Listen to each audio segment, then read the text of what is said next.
सीतापति के 3 बेटे हैं। तीनों ही मेहनती हैं, लेकिन खर्चे नहीं चलते क्योंकि सीतापति बीमार हैं। एक दिन पिताजी के बिस्तर के पास खड़े होकर बड़ा बेटा बोलता है, पिताजी इस तरह काम कैसे चलेगा? मैं सोच रहा हूँ गांव छोड़कर दूसरे देश चला जाऊँ कमाई की तलाश में। ठीक है बेटा, अब तुम लोग बड़े हो गए हो, जो ठीक लगे वही करो। जी पिताजी। बड़ा बेटा निकल पड़ा दूर देश में और इधर राजा का विज्ञापन देखकर विभिन्न देश के बड़े बड़े धनवान लोग आते हैं राजकुमारी को ढूंढने के लिए, लेकिन शर्त के अनुसार वो अपना सब कुछ खोकर बंदी बन जाते हैं। बड़े बेटे की नजर पड़ी राजा का दिया हुआ वही फरमान। अगर मैं राजकुमारी को ढूंढ पाता तो पिताजी का इलाज, घर के खर्चे सब पूरे हो जाते हैं। बड़ा बेटा जाकर हाजिर हो जाता है राजसभा में।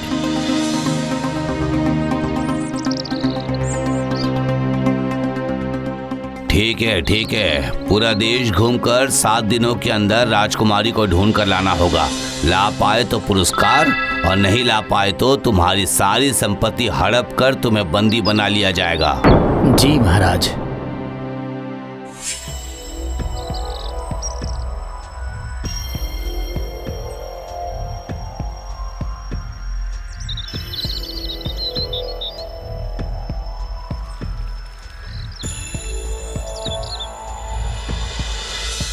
पर हम जो सोचते हैं वो तो नहीं होता ना। वो पूरा देश घूमकर 7 दिन बाद बड़ा बेटा थक हार कर राजमहल में ही वापस आ जाता है।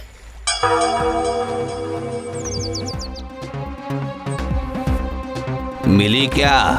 नहीं। सुनो, इसे अभी के अभी बंदी बनाओ।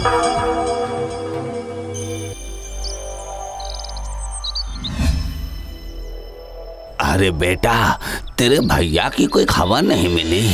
नहीं पिताजी, मैंने सुना है कि भैया केलव्यपुर की तरफ गए हुए हैं। मैं आज दोपहर को ही निकल जाऊंगा। ठीक है, तो फिर तुम वही करो।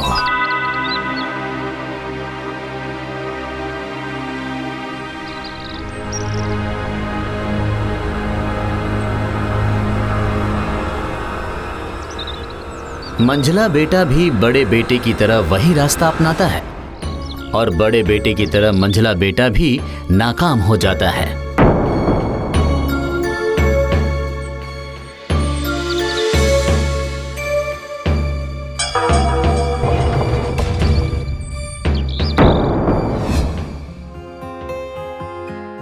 मन तू किसे ढूंढ रहा है जो तुझे कहीं नहीं मिल रहा, उसे अगर देखना है तो मन का दिया तू जला।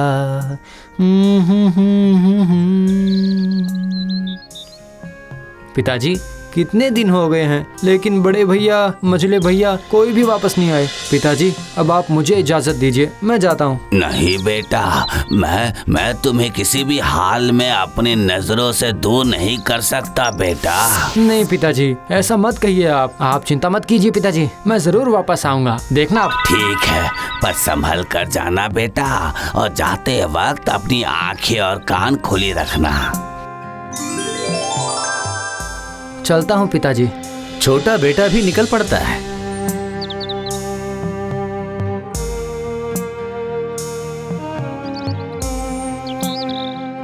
छोटा बेटा भी चलते चलते वो फरमान देख लेता है।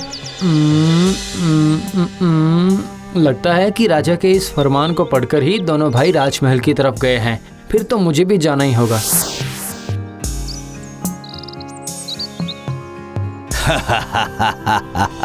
तुम कह रहे हो कि तुम राजकुमारी को ढूंढ निकालोगे? जी महाराज, मैं ढूंढ लूंगा। तुम बहुत छोटे हो, पर तुम खुद ही जब बंदी बनना चाहते हो तो फिर मैं क्या करूं? राजा की इजाजत से निकल पड़ता है छोटा बेटा। अच्छा, राजमहल से निकलकर कहीं गई होंगी तो रास्ते में किसी न किसी ने तो देखा होगा, लेकिन मैं पूछूं किससे? अचानक पेड़ के नीचे एक भिखारी बूढ़ी नजर आती है। सुनिए दादी, ओ दादी, मैं दूर देश से आया हूँ। इस देश की राजकुमारी को ढूंढ कर निकालना चाहता हूँ। क्या आपने कभी राजकुमारी को इस रास्ते से जाते हुए देखा है? नहीं बेटा, जाती तो मेरी नजर जरूर पड़ती। राजा भी कैसे निश्चिंत होकर राज्य चला रहे हैं। जिसकी बेटी खो गई है वो जरा सी भी चिंतित क्यों नहीं है? अच्छा दादी, बेटी पर कोई खतरा ना हो ये सोचकर राजा ने खुद ही अपनी बेटी को छुपा कर तो नहीं रखा ना? हो भी सकता है। अच्छा, तू क्या कर सकता है बता मुझे। मैं बस थोड़ा थोड़ा गाना गा सकता हूँ। अच्छा ठीक है, तो चल मेरे साथ। कहाँ पर? कोई जवाब दिए बिना ही बूढ़ी छोटे बेटे को ले जाती है लोहार की दुकान में।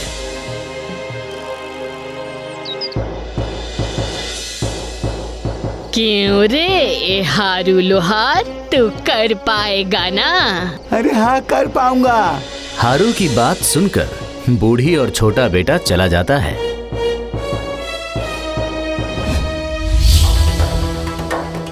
वाह वाह हारू भैया, बहुत शानदार है। ये देखो, यहाँ पर तुम घुस जाओ। अब घुस जाऊं? अब रुकिए, एक बार घुस के देखता हूँ।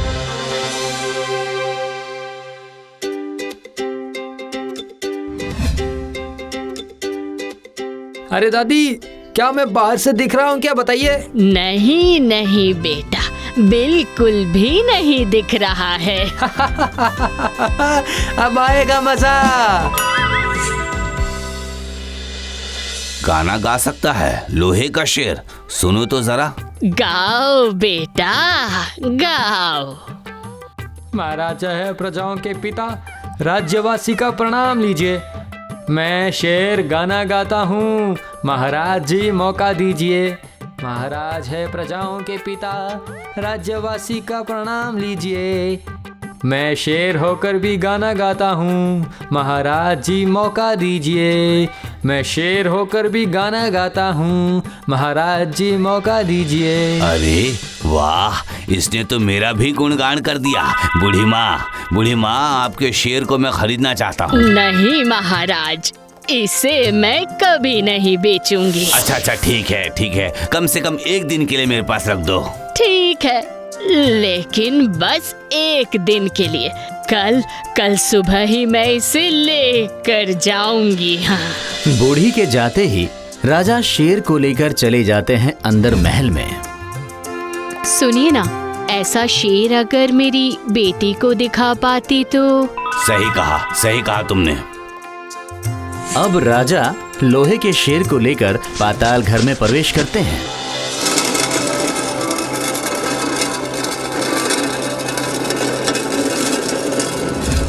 ये देख बेटी, तेरे लिए मैं गाना गाने वाला शेर लाया हूँ। पिताजी, अब मैं और यहाँ बंदी बनकर नहीं रह पा रही हूँ।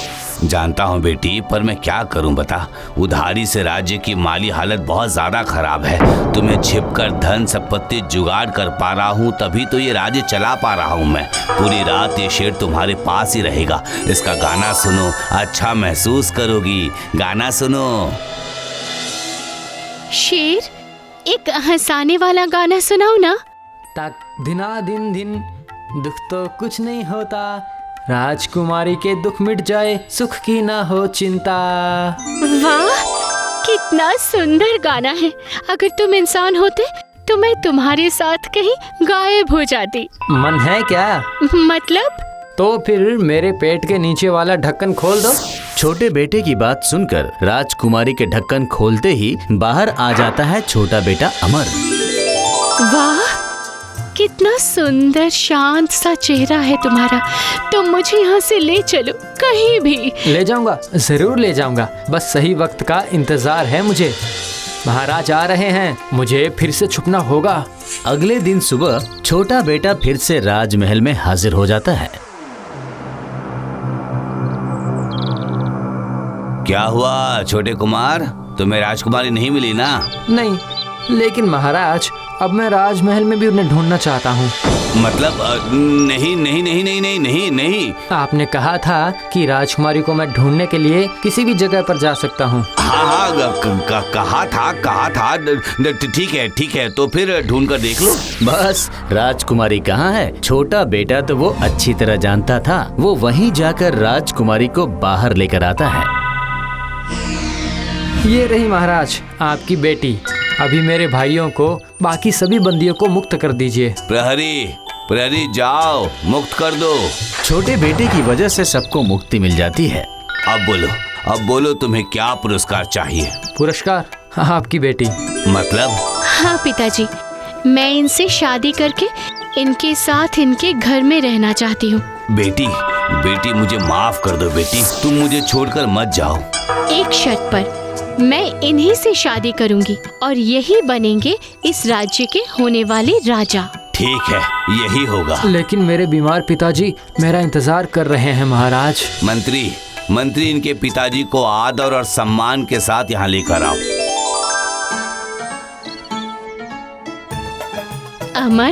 अमर एक गाना गाओ ना। मन तू किसे ढूंढ रहा है, जो तुझे कहीं मिल ना रहा, उसे अगर देखना है तो मन का दिया तू जला। मन तू किसे ढूंढ रहा है, जो तुझे कहीं मिल ना रहा, उसे अगर देखना है तो मन का दिया तू जला।